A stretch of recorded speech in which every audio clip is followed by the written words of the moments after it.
There's lots of hopeful stories, especially for rural areas.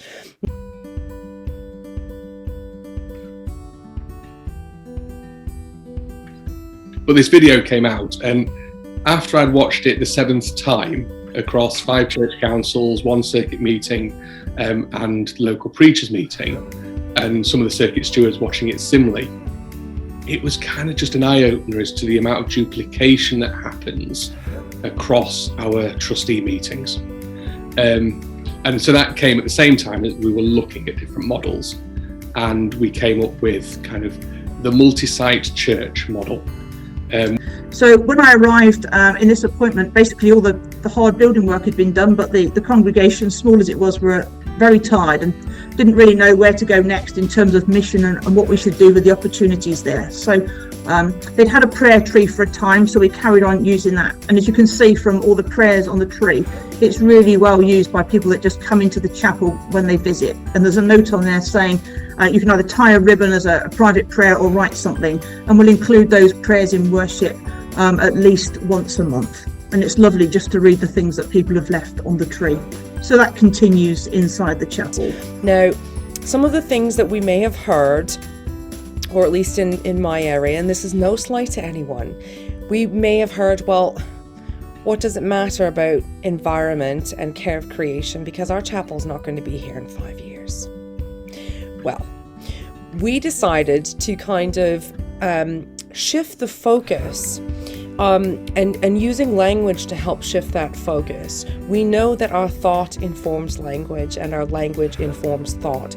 So part of what I'm hoping to bring to the conversation is to shift this into a theological response, to have careful creation as part of our faith in action on a day-to-day level.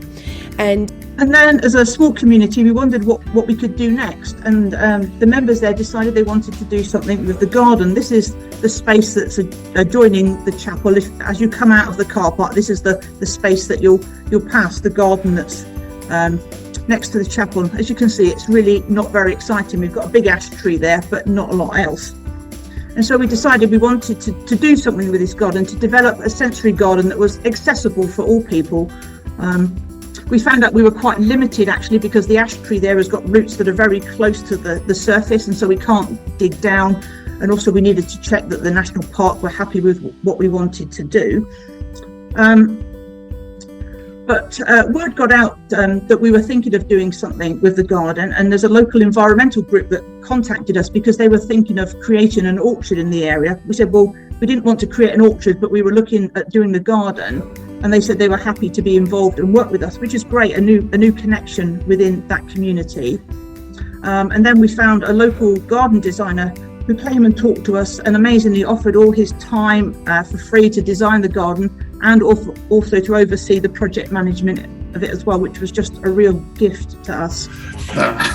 Basically what happened was 5 or 6 years ago now, the minister we had at the time, David Moss, was visiting a local folk music festival and thought, why is there no Christian presence here? Why is there no church presence of any kind?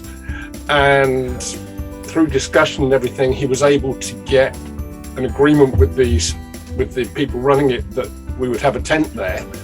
And rather than go for the very obvious sort of Christian looking tent, he took inspiration from another tent called the Elemental tent, which appears at Glastonbury.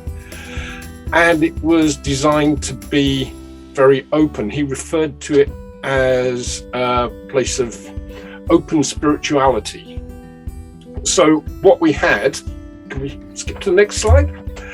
What we had with these, we had sofas. If you've ever been to a festival of any kind, you'll know that finding somewhere comfortable to sit is next to impossible. So we had a tent with sofas in. Next. We offered crafts, and these were one of the crafts we offered, which are bookmarks. They were designed to be something that adults and children would sit down and work at. And because people were sat down and working on something, it made conversations that much easier. Oh. And conversation was the key point of it.